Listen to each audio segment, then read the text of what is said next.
Good morning or afternoon, depending on where you are. Welcome to February's Fibro Chat with Trudy and Lynn. It's very nice to have you here with us today.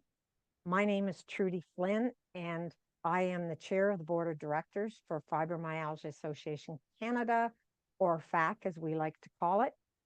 And I would like to begin by acknowledging that we are on the traditional and unceded territory of the Indigenous peoples across Canada, including First Nations, Métis, and Inuit. We honor their enduring connection to the land and are committed to fostering respectful and meaningful relationships with all Indigenous communities. I acknowledge and give thanks to the land on which we live, work, and play, and to the people who have cared for it.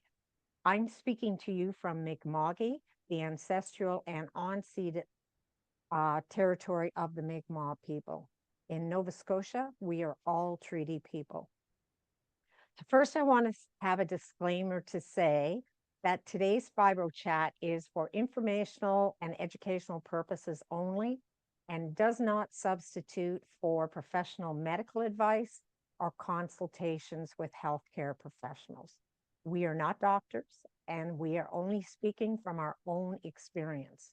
Remember, everyone with fibromyalgia is different, and different treatments and self-care methods will work differently for everyone. So always consult your doctor for personalized medical advice. Never disregard or delay seeking professional medical advice or treatment because of something you've heard here on Fibro Chat. So this Fibro Chat is going to focus on ways to prevent isolation during the winter when you have fibromyalgia. Because winter, particularly by February, can feel isolating for those with fibromyalgia. And as the colder temperatures and limited daylight continues, it may intensify symptoms and make it hard to stay connected with people. Because frankly, who wants to go outside when it's minus 17?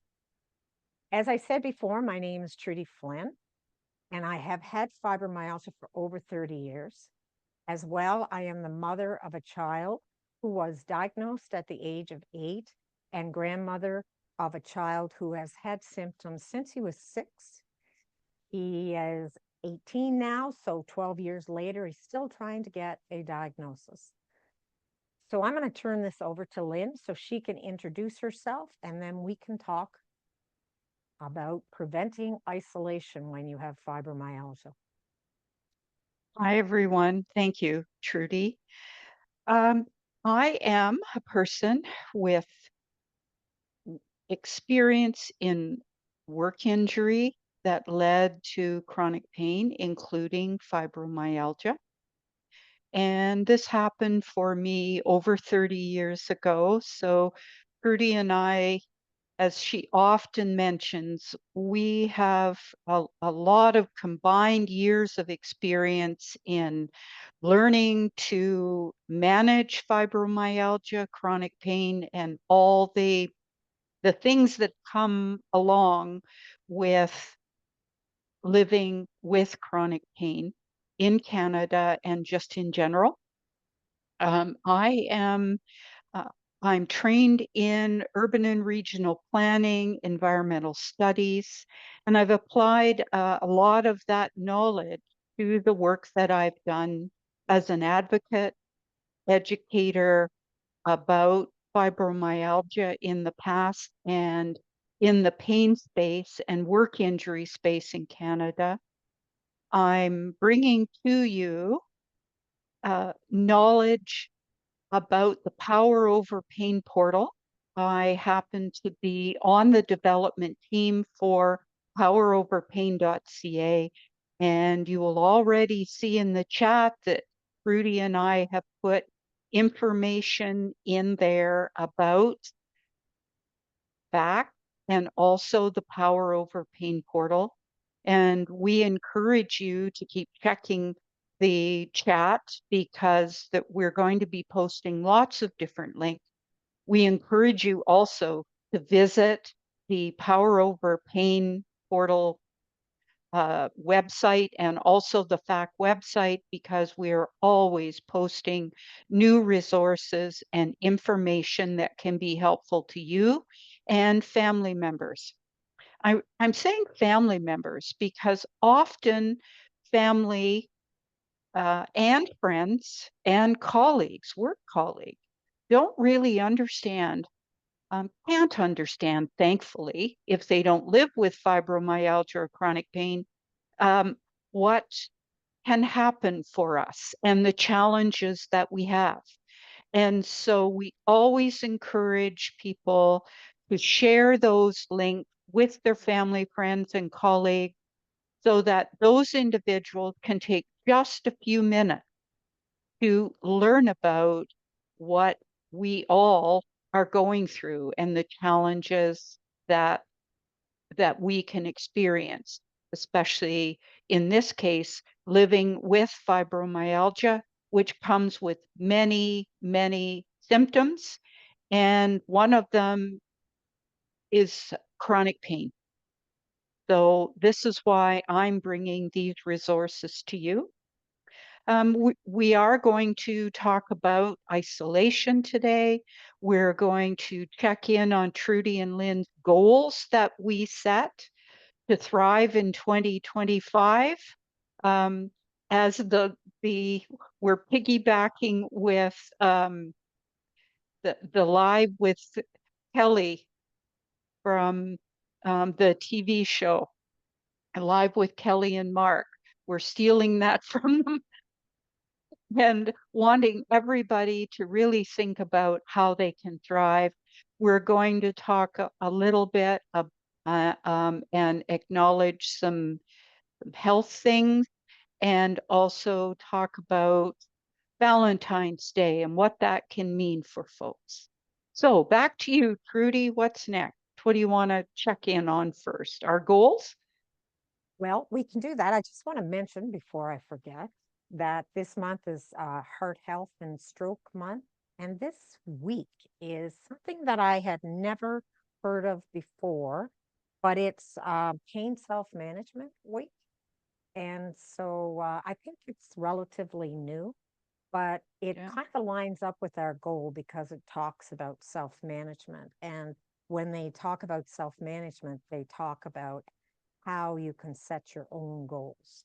And you don't have to be alone because it says self management, but it's talking about how you can set your own goals. And I have to say, checking in, I did reach my January goal. And but I'm not saying it was easy, but I did reach it. And there were days I didn't, and then days I had to. So my goal was to walk a certain distance every day and accumulate a certain number of kilometers by the end of January. So on those days where I just didn't feel well enough to do it, then I would add tack some on to the next few days to make up for when I didn't do it. So I did reach my goal. And as a result of reaching my goal, I actually signed up for a challenge. So it wasn't just me trying to um, keep track of my own things. I thought if I signed up for a challenge, it would be more motivating for me.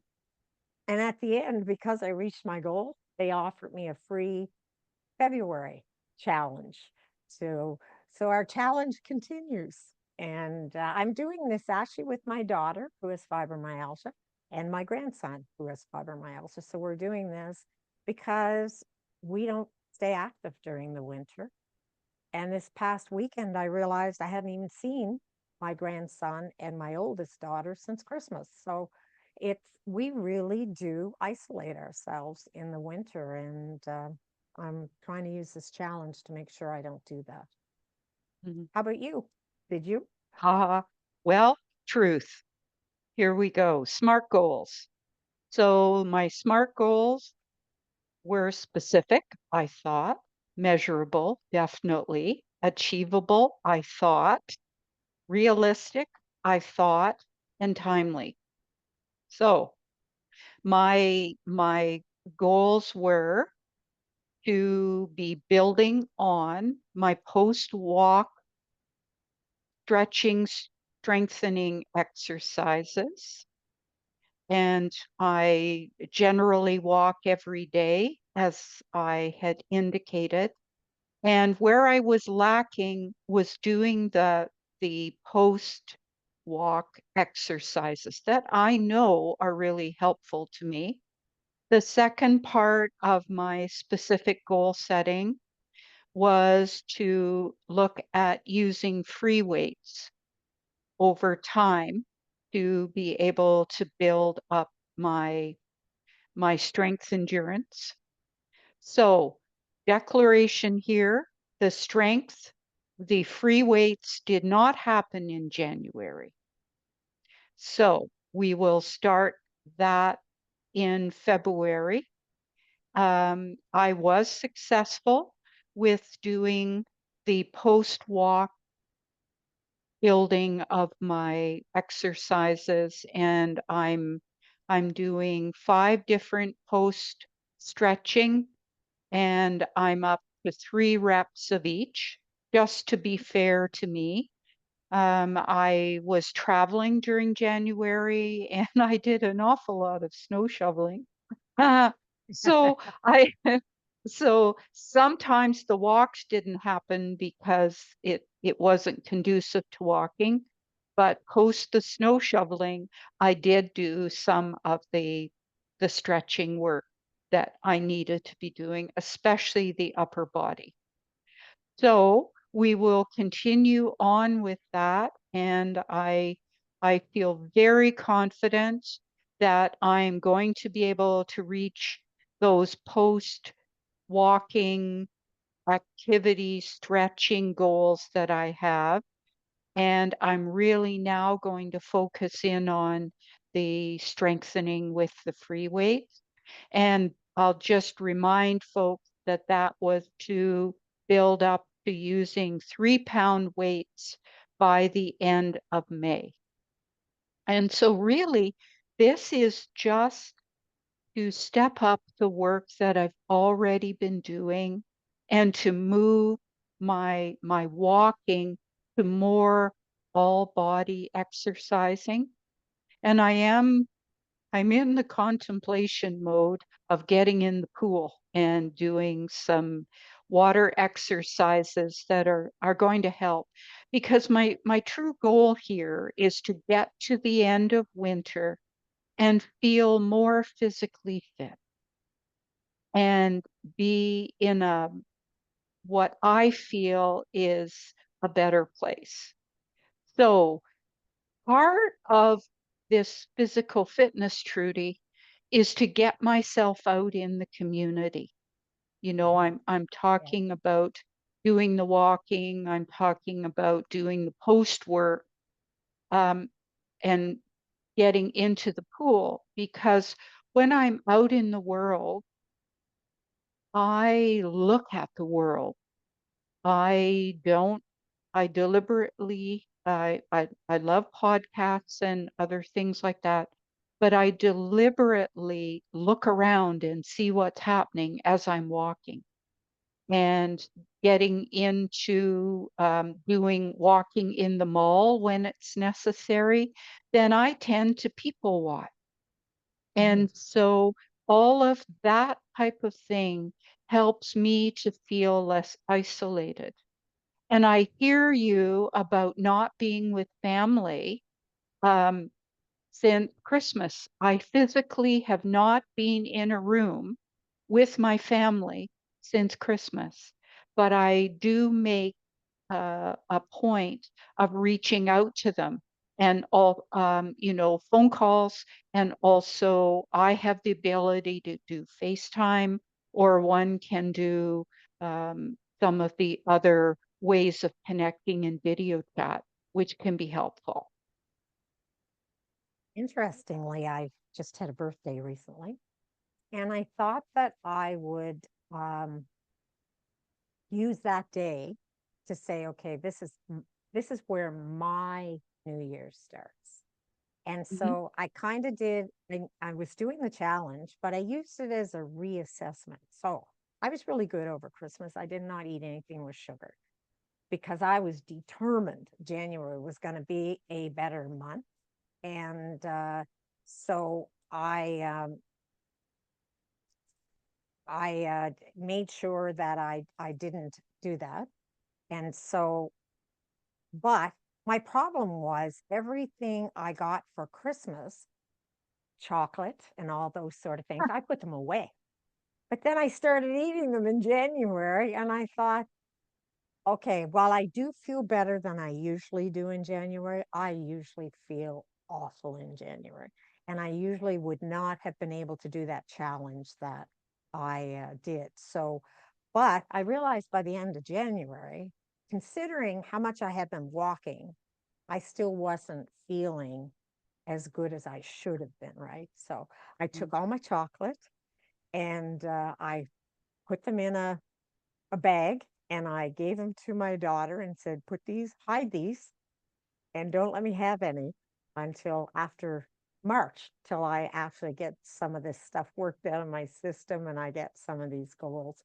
So I'm next year, I'm just on Christmas, I'm just bagging it up and giving it to her on Christmas Day to hide away, right? But I have to say, I agree with you, Lynn. I want to start free weights. So as a reflection on my birthday, I decided I need to start free weights and the same as you. But the big thing that I looked at was nutrition. You know, I don't eat enough Mhm. fruits and vegetables. I'll be honest about that. And I'm often in a hurry and I just grab whatever's there. So I have developed a menu plan and I am determined to eat better starting now this month. So Mm. yeah, that helps too. And I have actually, I've been doing this now for 5 days, and I actually find even just in that 5 days, I am starting to feel less tired and have more energy. So it's amazing what diet can do to you. And especially, and I guess I say that particularly for those of us who have a ton of food allergies, it just seems to go along with fibromyalgia. So there's so much that food allergies that I have that if I'm not careful, I will tend to slide into that territory and have reactions, and you know, it's hard. So, yep. It's Well, you know what? I hear you about all the sweets and everything that can accumulate from Christmas time, from the holiday season. Well, look, I took care of them. I put them all in the freezer. And then I started to take a few out here and there. And fortunately, there weren't that many, and they're all gone. Just in time for Valentine's Day. But Interestingly, I tell my family every Christmas don't do candy or anything else for me. It's mm, choo, in one ear and out the other. I think I have well, it more is this year than I ever did. well, Now, the in their defense, they did say this is dark chocolate, right? Supposed to be good mhm. for you. Okay, there you go. Well, I had a mixture. So, yeah, I hear you about um, paying attention to diet. And the Canada's food guide can give us a, a good sense, or consulting with a dietitian, if you have that option through your family doctor, your family health team, or if that can be paid for through any extended health, that can really help. And making sure that if you're going on the internet, that you go to reliable and safe sites about diet and movement. You and I were talking about using free weights. Well, I've gone through a course in order, and that was a number of years ago, in order to do the free weights. And it's really important to check in, if you can, with a healthcare provider to make sure that doing anything new changing your diet um, or doing free weights or certain exercises is safe for you before you embark on it. I mean, that makes good health, self-management sense to do that, and I just want to say it. Now, Trudy and I have been at this for a long time, and we've gone through our own journeys. We have had good times and not so great times, and we've come through um, dealing with a lot of the isolation that we've experienced and a lot of the negative emotions that one can experience as you're getting to know your body, what works for you, what doesn't work for you, and trying to move your management needle forward. So, because we're sitting here, and I hope we look good, I hope we sound good, um, don't assume that we haven't gone through tough times and that we don't know what you might be experiencing now, and that our suggestions are privilege based in that, you know, we couldn't possibly know what you're going through because in our stories are not the same, Trudy, but there are a lot of things that we find when we talk offline and when we talk online here that we have a lot of commonalities. Um, Mhm. so individual stories are here, but there are a lot of impacts about fibro, chronic pain, lack of sleep, environmental sensitivities, all of those things that can impact us.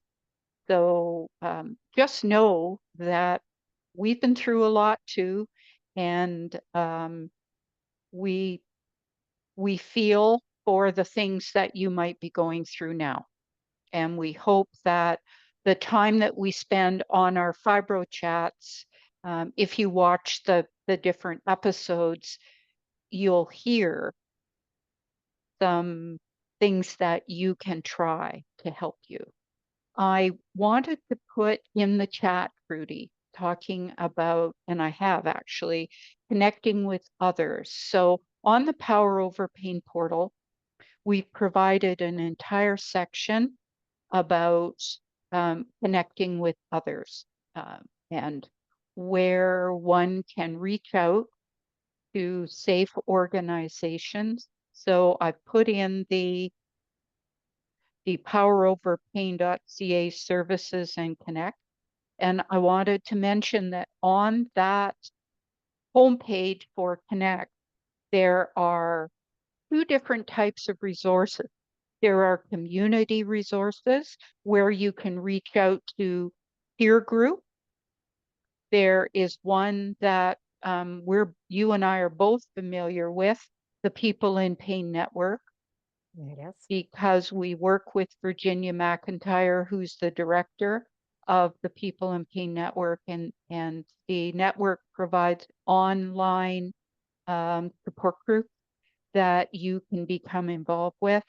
Then there are peer support groups, a link for those associated with British Columbia and Ontario residents specifically, and then national resources for substance use and Indigenous peer groups. There's also a section there for how to connect with healthcare professionals that are nationwide and also dedicated to our 10 provinces and 3 territories in Canada. And these services are offered in English and French. So just want you to be aware of those resources that you can check out and use yourself or recommend to someone you know who might be struggling with some of the issues of isolation and wondering where to turn. Yes. And it's important. And I've added some uh, links to some of our posts on PAC that you can look at. Some people prefer SMART goals, some people prefer mini goals, and also focusing on getting through winter with fibromyalgia. And I have to say that one of the ways that I fight isolation is that because I'd personally rather stay inside all winter. I used to love winter, but I used to snowshoe and ski and do all those things. But it's here in Nova Scotia, this is the first year that we've had enough snow in probably 10 years to even think about doing any of those things. So it's that we always have rain and freezing and rain and then snow and then it disappears by the end of the day. And so I find that more isolating than if we had snow and just have snow, keep snow, March, snow disappear and we're gone. But unfortunately, it doesn't work that way. But anyway, one of the ways I fight isolation is making sure I have lots of warm clothes and that I layer properly. Because if you don't have warm clothes, why would you go out? Because it's cold, right? And the cold bothers me more. I guess as I age, the cold has been bothering me more and more than it used to. So I just make sure I really layer up. So I went out with my family on Sunday, and it was a beautiful day. And when you were talking about noticing your surroundings, we were on a trail that was pretty well used, but not winter maintained. I was impressed. So many people had walked on it, though, that it had walked down so we could walk on it. But we saw dog sleds, with huskies. And I mean, you never see anything like that here so much, but I thought it was awesome to be out there and around community, like you said, and all the things you get to see. And you don't Mhm, even have to, it's just being out there, right, with people. It's not mhm. that you have to have a big, long conversation with anybody, it's that you're out No, there appreciating nature, and smiling at people and saying hello. And it just getting out of the house helps with it really isolation. it does. It really makes a difference. Hmm. And, I remember back in the day when I was feeling terribly isolated. My pain issues were not under control. I was feeling, well, as under control, there's air quotes as they can be. Um, and I was feeling not equal to going out at that Hmm. time. I later learned that pacing, planning, and prioritizing could get me out and moving around and being more active. I would call people on the phone and I wouldn't tell them. I might have been feeling terribly lonely, feeling alone and lonely, and wondering what I was giving to the world. And I would call people and I would plan what I was going to talk with them about ahead of time. So I'd get up on some current events or talk about the weather or whatever. And I chose not to say that I was lonely or feeling alone. I just did that. I just chose to reach out, to shoot the breeze, if you will. That's an old phrase my my parents used to use. Um, but just to connect, to hear somebody else's voice and hear what was happening for them. And um, it gave me a better sense of reaching out. And the more I did that, the more confident I felt about doing it. And sometimes, depending on the person, I would just say, "I felt like I needed to reach out today. What are you up to?" So then those people would know that I needed a few minutes. Now, it didn't mean I had to stay on the line for very long, but there I was, and I would feel better afterwards, usually. And then sometimes I would deliberately just make a date to go out and have a coffee. And you have to pace into things like that. And you might only be able to be out for about half an hour, but doing something like that. So I started slowly and I started to build up. And it really made a difference for me. I also started to think about how I could add to the world. So I tried to figure out how I could volunteer to help other people. And so that's how originally I got involved in fibromyalgia support groups here in Ontario. Mm. And and I know that people can volunteer with that. So if anybody's watching this and you feel that this might be a good place for you, go to the FAC website and sign up and somebody will contact you, right, Trudy? Right. Yes, we will. But Yeah. socializing is actually vital to people. Mhm. I think it boosts your mood, getting out talking to people. I think that's recognized by research that Sure it is. socializing, and interestingly, because I'm actually taking part in a research study that about socializing and Alzheimer's. Mhm. Because my mom lived with dementia, I like to be involved in dementia studies, and it has a really, really high risk of Alzheimer's for people who live in rural communities and who don't socialize. And Mhm. so, what I take away from that is that's us. That's us too. If we isolate and cut ourselves off, we're increasing that risk. So, it's yeah, it's really, really crucial that we try to make even, something like this, virtual support groups. If you don't feel like getting out, especially in the evenings, right? It's harder to get out in the evenings in the winter time. It's icy. And so if you even connect, like you said, to virtual support groups, virtual help Yes. groups, connect with volunteering, like you said too. So it's just that, um, just, it's a way to connect with people. To me, I always say Zoom is the best thing that came out of COVID. And so, uh, I look at it as the best and the worst, actually. So I find that I tend to either use Zoom or talk to someone on the phone. Whereas if I didn't have Zoom, I might force myself to go out more.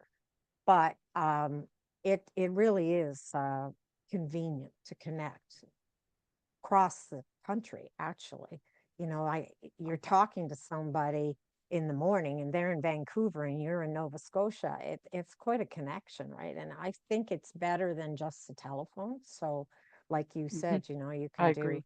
all kinds of those face to face is this is as close as it comes, right? I mean, think about it, Lynn. You and I wouldn't be doing this if it wasn't for Zoom, right? So you can use That's Zoom true. to This your is a blessing. advantage, right? Yes, and I truly think that you can plan these things. And it does take a bit of effort to get something like a Zoom chat. It takes a bit of effort to get your friends on board, your family on board, however it works, but it can be totally worth it. And once the initial work is done, then it falls together pretty quickly. So I think it's a true blessing that we have platforms like Zoom or Yeah. Google Chat, whatever it's called now. Um, and it was interesting. You were talking about how isolation really impacts us. I noticed that for a lot of the people who I work with during COVID, who were used to going to their office at the Hmm. different universities or organizations.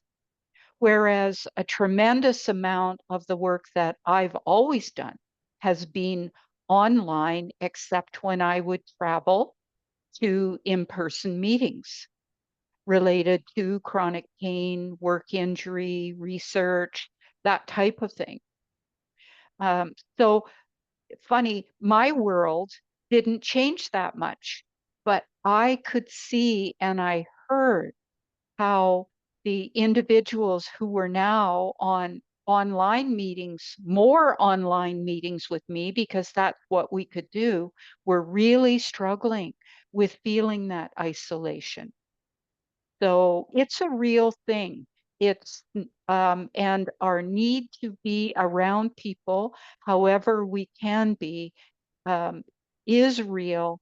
And it's important for us to think about how we can make that happen for us. Like me deliberately setting a play date, an adult play date. Yeah, let's go to the mall and walk. Or let's meet on Zoom and have a cup of coffee.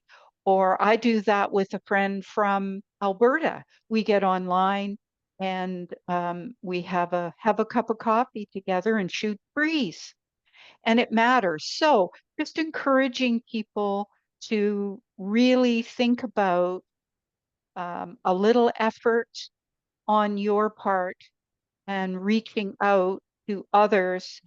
You may never know what you doing that really means to them.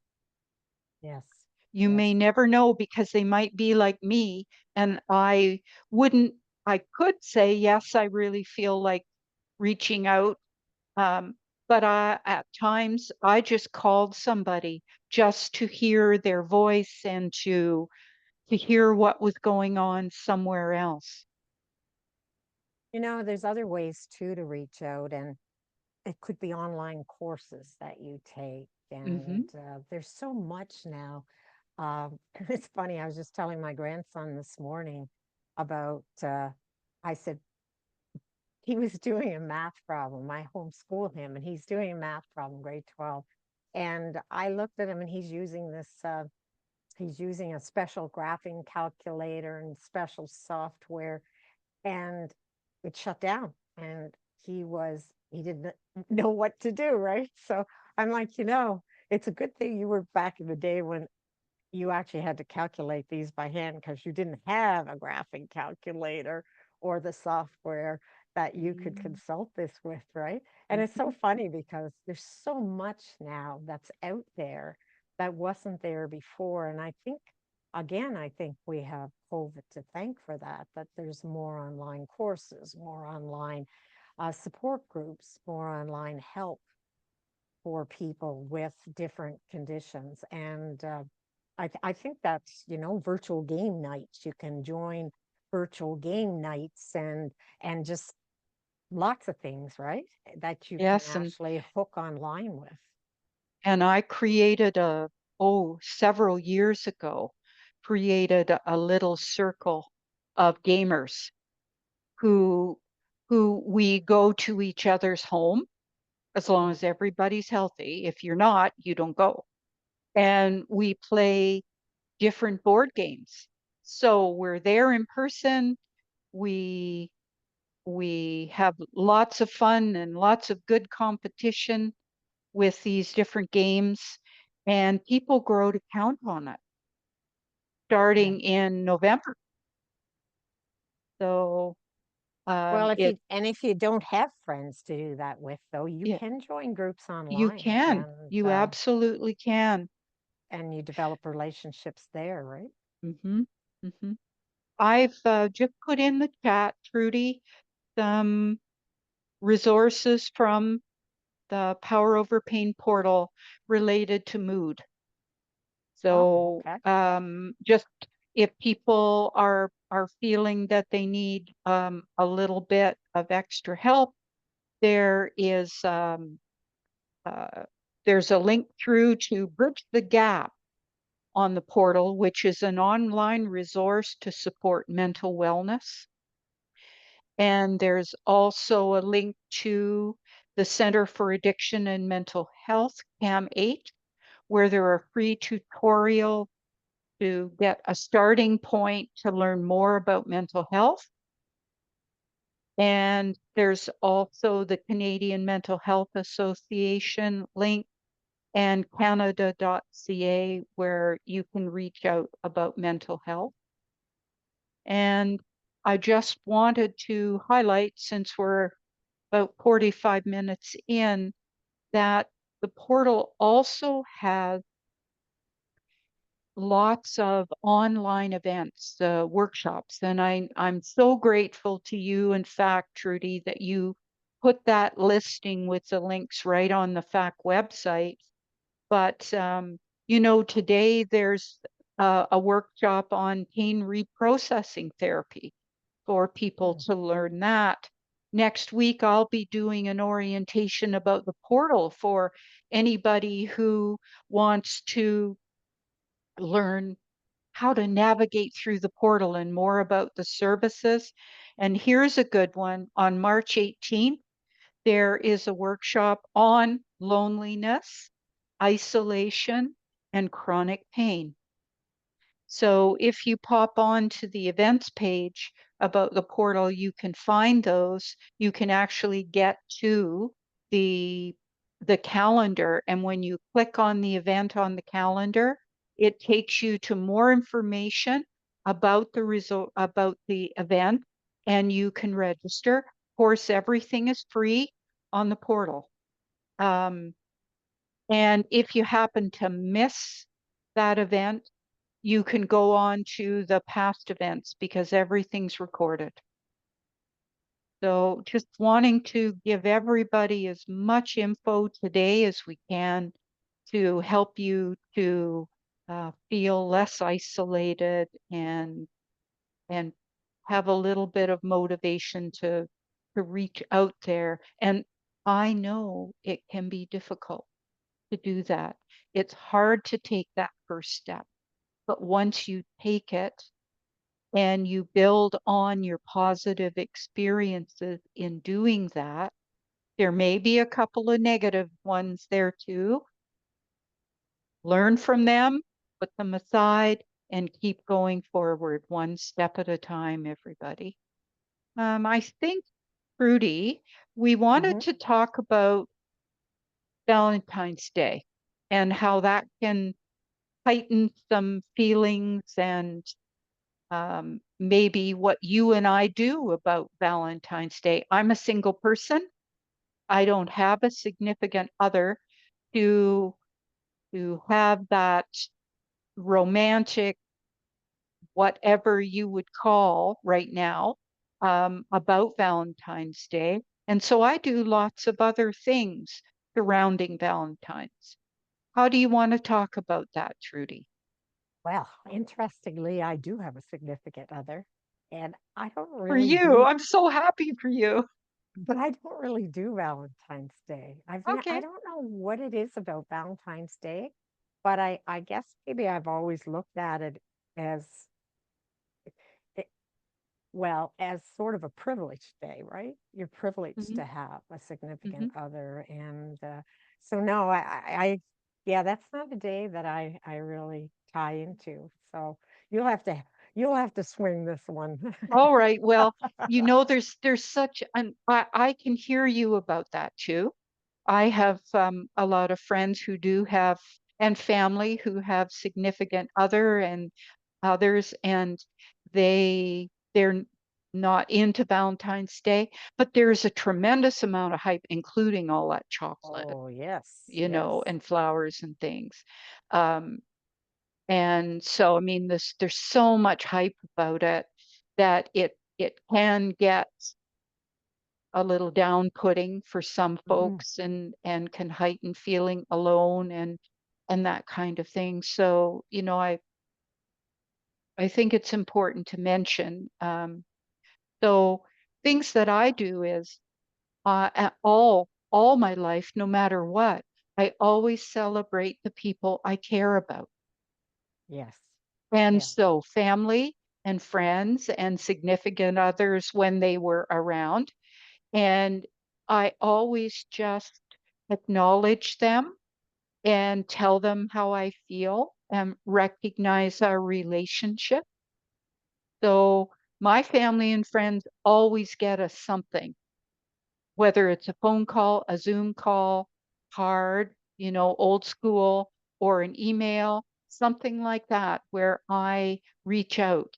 And I'm actually planning a neighborhood thing this year. I have, I'm a hacker at baking. Sorry, folks, but I will use a cake mix as needed.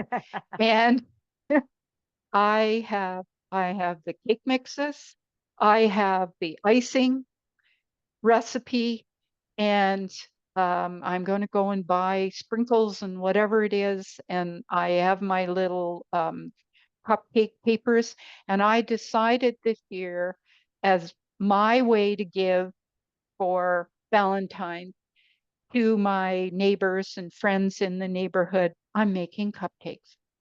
Good for you, Lynn.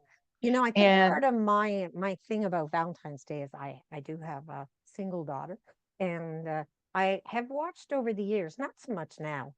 Now she doesn't care so much, but when she was younger, and I would mm, watch the struggle with Valentine's Day because mhm, people who aren't matched up, uh, it's a real struggle. It's the day of the year that make people feel left out, I think mhm, sometimes. And so, it and I can. think maybe that has affected my, it's not that big a deal. Now, I mean, I wish my kids happy Valentine's Day. I've always done a big thing for my kids when they were younger. And, but I just kind of, I, I just wanted to say to people who are alone, on Valentine's Day and feeling alone that you aren't alone.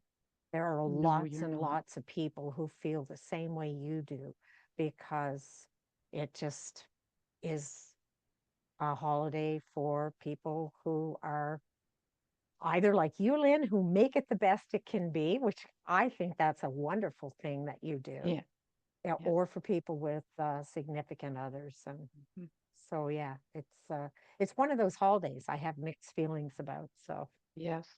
I look now, I didn't always think like this, but as part of being the best I can be, mhm, I decided that if if things were going to change, if my life was going to change for the better, so much of it was up to me that I would do some of the things that were within my control. And within my control is reaching out to others yes. because we never know what they're they're going through. We never know what they're thinking. And sometimes you mentioned when you're out walking, smiling at someone, saying hello. That person you pass on the street may not have actually talked to somebody that day Mhm. or had someone talk with them. And so I wanted to be and to help move forward the change that I wanted to see in the world, especially these days in February 2025 with some of the negativity that I perceive is happening in the world. And I would like to lessen that in some way for others. And I always find in giving, I actually receive more than I could possibly give. And that's not why I give, but boy, is it ever a lovely byproduct of it. Well, it's like they say, it's better to give than receive, right? But Yeah. And you know what, For Lynn, you just are the a good example of mindset matters, right?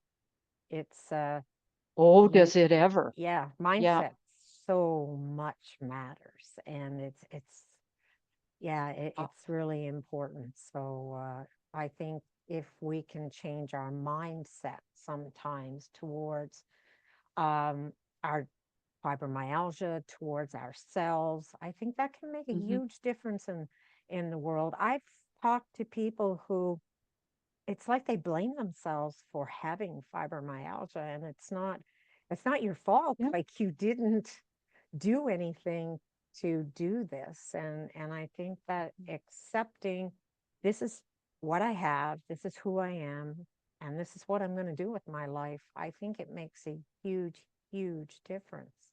And I just want to add something that adding to my goals when I was doing my reassessment of my year on my birthday, I thought, and talking about being on Zoom, I have three things on my bucket list. They've been there for 20 years and I haven't done them.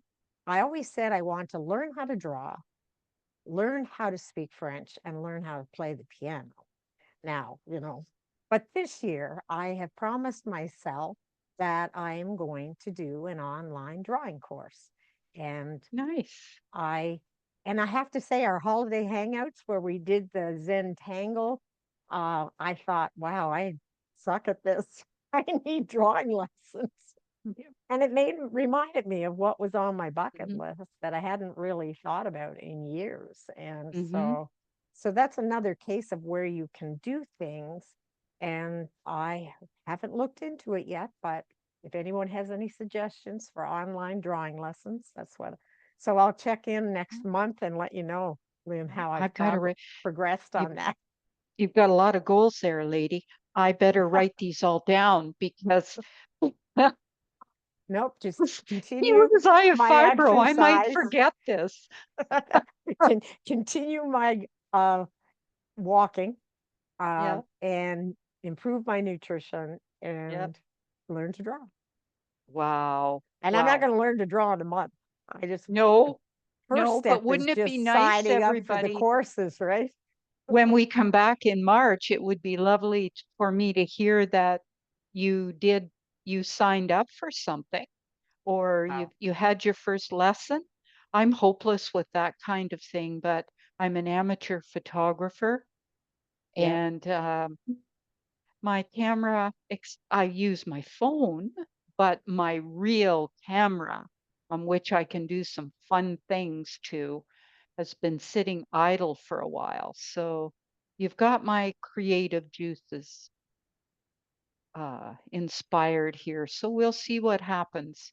And I want to tell you that I'm coming to you from Kitchener, Ontario, and we're having a beautiful sunny day here on the 5th of February, and it's cold, but the sun is there, and I I'm going to get out for a, a walk this afternoon Good for and you, Lynn. just enjoy the beautiful sunshine on my face. And you can feel the strength of the sun is growing, which I'm so happy for. Well, And did you know that Monday was the halfway mark of winter? I'm happy. I love winter, except for shoveling Yeah. and ice. I love winter. So and you are going to hear me say, I love every single season for different reasons. And I always have, right from the time I was a widow kid and to now. So um, don't be surprised when I say I love spring, summer, and fall because I have favorite foods associated with it, favorite activities, fond memories, all those things that I really hold on to on a tough day. Yes. And I do have them. I had some last month and they people often talk about, well, you have to have positive self-talk. Well, what does that mean? That and so learn about what that means. So for me, how I adapted that into my life was if if I am struggling with a day for whatever reason and my mood is lower for whatever reason, it could be pain issues, it could be life, work, whatever. If I'm having a struggling day, some of the verbiage that I say to myself is, it's going to get better, Lynn. It's going to get better. One thing at a time. What are you Yes. going to do next? And as long as I can identify what I'm going to do next to move myself a step further towards it's going to get better, then guess what happens? It Gets gets better. better. And sometimes I go to bed at night and I think, oh, what a day this has been. It's been a real struggle, but tomorrow can be a better day. Yes. And if I wake up and I'm having worries right at the beginning of the day, I ask myself to reset. I literally, in my head, and sometimes out loud, Lynn, reset. And then I start looking at what my day is and those mini goals that I have for myself every day, like eating a healthy breakfast. That starts it. Yes, Making my that's bed, right. right? So Oh, yes. it can come down to those things, Mm-hmm. the basics, but it is doable, and I encourage everybody to keep going. And if part of it is reaching out to talk with someone in a self-help group, to speak with a healthcare provider, to reach out to a family or a friend, do that. Yes. Well, it's been great talking to you, Lynn. And yeah, you motivated me. See, I announced this on here that I'm going to do these art lessons, not art, Yeah, drawing, drawing. because I have a lot of allergies, so the paints would bother me. So I'm just going to stick with drawing. And because now I have to report back in March. So There you go. And everybody should note I wore pink. This is actually a fuchsia pink just for Valentine's Day. well, see, I So, wore mine for Heart and Stroke Month. So there you go. well, we covered both bases. We did. Yes, we did. Thank you, everybody, for coming. Take care. It, and it's been great talking to you, Lynn. See you next Bye. time, Trudy. Yes, Bye. see you in March.